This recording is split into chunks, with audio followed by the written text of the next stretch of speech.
నమస్కారం అందరికీ. ఇప్పుడు మనము చాప్టర్ 8లో షార్ట్ ఆన్సర్స్ క్వశ్చన్స్లో ఇంపార్టెంట్ ఏమున్నాయో అవి చూద్దాము. First question, elucidate various types of terrorisms in Indian context. Indian కాంటెక్స్లో టైప్స్ ఆఫ్ టెర్రరిజమ్స్ ఏమేమి ఉన్నాయో ఎక్స్ప్లెయిన్ చేయమని అంటున్నారు. టెర్రరిజం అంటే ఏం లేదు, ఎవరైతే ఇన్నోసెంట్ పీపుల్ ఉంటారో వాళ్ళని టార్గెట్ చేయడం, వాయిలెన్స్ చేయడం, వాళ్ళకి దాన్ని టెర్రరిజం అంటారు. సో ఇట్ ఈస్ అన్అఫిషియల్, అంటే ఇది అఫిషియల్ కాదు. అంటే టెర్రరిజం చేయడం తప్పు కదా, సో అది అఫిషియల్ ఎలా అవుతుంది? సో అది unofficial. Terrorism is classified into 5 types. Terrorism అనేటివి ఎన్ని టైప్స్ ఉంటాయంట? 5 టైప్స్ ఉంటాయంట.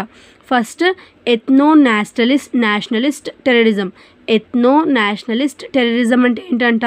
Creating violence, demanding separate state or to separate from the nation is ethno nationalist terrorism. Khalistan movement అంటే ఇదేంటంట?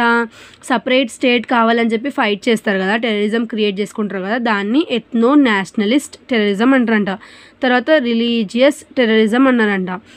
రిలీజియస్ టెర్రరిజం అంటే ఏంటి? Creating violence in the name of reason, అంటే మాది ఈ కులం మీది ఈ కులం అని చెప్పి దానికోసం ఏవైతే గొడవలు అవుతాయో దాన్ని రిలీజియస్ టెర్రరిజం అంటారు. ఐడియాలజీ ఓరియంటెడ్ టెర్రరిజం అంటే ఏంటంటే this is also known as left wing extremism.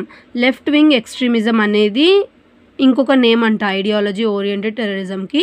It create terror, bring economic equality తేడానికి ఏదైతే గొడవలు అవుతాయో దాన్ని ఐడియాలజీ ఓరియంటెడ్ టెర్రరిజం అంటారంట. It aims at revolutionary change through violence and terror. ఇది ఒక చేంజ్, అంటే ఒక గొప్ప చేంజ్ తేడానికి వాయిలెన్స్ ఇంకా టెర్రర్ని క్రియేట్ చేస్తుందంట. స్టేట్ స్పాన్సర్డ్ టెర్రరిజం అంటే ఏంటంట? The terrorist groups create violence in the neighbouring countries is called cross border terrorism. Pakistan supported terrorist groups in India.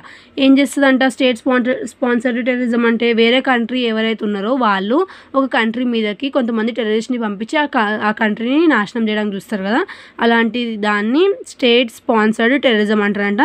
So ఇక్కడ మనకి ఎగ్జాంపుల్ ఏమి ఇచ్చారు? పాకిస్తాన్ వాళ్ళు మన ఇండియా మీదకి టెర్రరిస్ట్ని పంపుతారు కదా, సో ఆ ఎగ్జాంపుల్ ఇచ్చారు.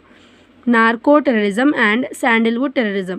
నార్కో టెర్రరిజం అంటే, నార్కో అంటే కొంతమంది స్మగ్లింగ్ చేస్తారు కదా డ్రగ్స్ని, వాళ్ళని నార్కో టెర్రరిజం కింద వస్తారు. ఇంకా శాండిల్వుడ్ అంటే చందనం చేస్తారు కదా, చందనం సప్లై చేస్తారు కదా, అవి ఆ టెర్రరిజం కూడా ఉంటుందంట. Terror created for smuggling and Sandalwood, ఏదైతే స్మగ్లింగ్ అంటే డ్రగ్స్ స్మగ్లింగ్ ఇంకా శాండిల్వుడ్ స్మగ్లింగ్ ఉంటుంది కదా, దాన్ని నార్కో టెర్రరిజం ఇంకా శాండిల్వుడ్ టెర్రరిజం కింద వస్తుందంట. ఇంకా మనకి ఏమున్నాయి అదర్ ఫార్మ్స్ ఆఫ్ టెర్రరిజం ఏమున్నాయి? ఎన్విరాన్మెంటల్ టెర్రరిజం అంటే ఏం లేదు, మన ఎన్విరాన్మెంట్లో ఏదో ఒక డిసీజ్ని వదిలేసి దాని ద్వారా టెర్రరిజం క్రియేట్ చేస్తారు. టెర్రరిజం అంటే ఏం లేదు, ఫైట్ లేదంటే ఏదైనా గొడవ అది క్రియేట్ చేస్తారు. నెక్స్ట్ సైబర్ టెర్రరిజం అంటే స్ప్రెడ్డింగ్ మిస్ఇన్ఫర్మేషన్, అంటే ఏవైతే రాంగ్ ఇన్ఫర్మేషన్ ఉందో అది స్ప్రెడ్ చేయడం, ఇంకా ఉమెన్ని హెరాస్ చేయడం ఇంటర్నెట్ ద్వారా, అది సైబర్ టెర్రరిజం. సో ఇప్పుడు చాలా మనం కేసెస్ చూస్తున్నాం, సైబర్ కేసెస్. ఇట్లా ఉమెన్స్ లాగా వాళ్ళ వేరే అమ్మాయిల ఫొటోస్కి గర్ల్స్ ఫొటోస్ మార్ఫీ చేసి వాళ్ళని బ్లాక్మెయిల్ చేస్తున్నారు అని చెప్పి, అది సైబర్ టెర్రరిజం కింద వస్తుంది.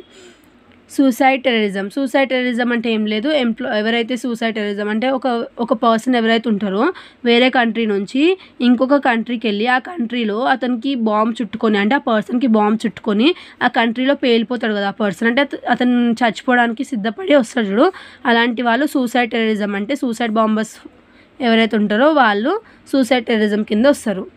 సో ఇంకొక ఇంపార్టెంట్ క్వశ్చన్ చూద్దాము. Describe various anti corruption laws in India. Anti corruption laws ఏమున్నాయి ఇండియాలో అని అడుగుతున్నారు. So Indian government has taken several measures to check corruption at different levels. They are listed below. Anti corruption laws ఏమున్నాయి మన ఇండియాలో అనేది explain చేశారు. So చూద్దాము. ప్రివెన్షన్ ఆఫ్ కరప్షన్ యాక్ట్ 1988, మన కరప్షన్ని ప్రివెంట్ చేయడానికి ఒక యాక్ట్ వచ్చిందంట 1988లో. సో ఇది ఏం చేస్తుందంట? This act is made to reduce corruption in the government servants. ఎవరైతే గవర్నమెంట్ సర్వెంట్స్ ఉన్నారో వాళ్ళు ఎక్కువ లంచాలు తీసుకోకుండా ప్రివెంట్ చేస్తుందంట ఈ act. This act AIIMS to preventing government employees from accepting illegal money. ఏదైతే ఇల్లీగల్ మనీ ఉందో వాళ్ళు గవర్నమెంట్ ఎంప్లాయీస్ ఎవరైతే ఉన్నారో వాళ్ళు దాన్ని యాక్సెప్ట్ చేయకుండా చూసుకుంటుందంట. Not only those who take bribe but the one who is giving bribe and intermediaries who help in the process are also liable for the punishment. దీని ప్రకారం ఎవరెవరు పనిష్ అవ్వబడతారంట, ఎవరైతే బ్రైబ్ అంటే లంచం ఇస్తున్నారు, లంచం తీసుకుంటున్నారు, ప్లస్ మధ్యలో ఇలా ఈయన లంచం ఇవ్వడానికి అంటే ఎవరైతే సర్వీస్ తీసుకోవడానికి వచ్చిన వాళ్ళు ఉన్నారో వాళ్ళని ఎవరైతే బ్రోకర్స్ ఉంటారో మధ్యలో వాళ్ళకు కూడా శిక్ష అంటే పనిష్మెంట్ ఉంటుందంట. ఇండియన్ పీనల్ కోడ్ ఏం ప్రొవైడ్ చేస్తుందంట, క్రిమినల్ పనిష్మెంట్ ప్రొవైడ్ చేస్తుందంట. ఎవరికి? Government employees who are involved in corruption. ఎవరైతే గవర్నమెంట్ ఎంప్లాయీస్ కరప్షన్లో ఉన్నారో వాళ్ళకి ఇండియన్ పీనల్ కోడ్ ఏం చేస్తుందంట, పనిష్మెంట్ ఇస్తుందంట. The prevention of money laundering act అంటే ఏంటంట, this act prevents the transfer of black money into white money. ఏదైతే బ్లాక్ మనీ ఉందో దాన్ని వైట్ మనీ లాగా కన్వర్ట్ అవ్వకుండా ప్రొటెక్ట్ చేస్తుందంటే ఏంటిది, the prevention of money laundering act 2002.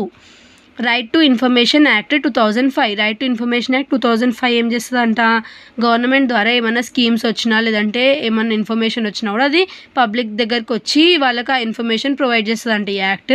The same can be produced as evidence against the corrupted officers. ఇది right information provide చేస్తుంది పీపుల్కి గవర్నమెంట్ నుంచి డైరెక్ట్గా. ఇంకా కరప్టెడ్ ఆఫీషియల్స్ ఎవరు ఉన్నారో వాళ్ళ గురించి కూడా ఇన్ఫర్మేషన్ ఇస్తుంది. The Central Vigilance Commission 1964. It prepared the guide explaining the do's and don'ts in the matters of corruption. Corruption విషయంలో ఏది చేయొచ్చు ఏది చేయొద్దు అని చెప్పి ఎక్స్ప్లెయిన్ చేసిందంట the central vigilance commission. Whistle blowers అంటే ఏం లేదు, గవర్నమెంట్ ఏం చేస్తుంది అంటే government provides protection to the whistle blowers who provide information regarding corrupt officials. Whistle blowers అంటే ఎవరంటే ఇప్పుడు కొంతమంది కరప్షన్ తీసుకుంటారు కదా, అలాంటి వాళ్ళ గురించి గవర్నమెంట్ కొంతమంది వర్కర్స్ అంటే ఎంప్లాయీని అపాయింట్ చేస్తుంది. ఎందుకు? ఇలా ఎవరైతే కరప్షన్ తీసుకున్నారో అలాంటి వాళ్ళ గురించి ఇన్ఫర్మేషన్ కలెక్ట్ చేసి గవర్నమెంట్కి ప్రొవైడ్ చేయండి అని చెప్పి. సో అలా ఎవరైతే ఇన్ఫర్మేషన్ కలెక్ట్ చేసుకుని గవర్నమెంట్కి ప్రొవైడ్ చేస్తారో వాళ్ళని విజిల్ బ్లోవర్స్ అంటారు. సో గవర్నమెంట్ ఏం చేస్తుందంటే ఆ విజిల్ బ్లోవర్స్కి ప్రొటెక్షన్ కూడా ఇస్తుందంట. ఎందుకంటే ఇప్పుడు ఒకవేళ వాళ్ళు అట్లా ఇన్ఫర్మేషన్ సప్లై చేసినప్పుడు ఎవరి గురించి అయితే ఇన్ఫర్మేషన్ ఇచ్చినారో వాళ్ళ నుంచి వాళ్ళకి ప్రొటెక్షన్ ఉండాలి కదా, సో అందుకే ప్రొటెక్షన్ కూడా ఇస్తుందంట. The Lokpal and Lokayukta act 2013. ఈ యాక్ట్ ఏం చేస్తుందంట, the act established body of Lokpal for the union and Lokayukta for state. Lokpal ఏమో యూనియన్ అంటే సెంట్రల్ గవర్నమెంట్ దగ్గర వర్క్ చేస్తుందంట, లోకయుక్త ఏమో స్టేట్ గవర్నమెంట్ గురించి వర్క్ చేస్తుందంట. They are the independent bodies to look into cases of corruption. ఇది ఏదైతే యూనియన్ గవర్నమెంట్ అంటే సెంట్రల్ గవర్నమెంట్లో ఏదైతే కరప్షన్ గురించి జరుగుతున్నాయో అవన్నీ లోక్పాల్ చూసుకుంటుంది, ఏదైతే స్టేట్ గవర్నమెంట్లో కరప్షన్ గురించి ఇష్యూస్ అవుతున్నాయో వీటి గురించి లోకయుక్త చూసుకుంటుందంట. ఇది మనకి షార్ట్ ఆన్సర్స్. నెక్స్ట్ వీడియోలో మనం వెరీ షార్ట్ ఆన్సర్స్ చూద్దాము. Thanks for watching.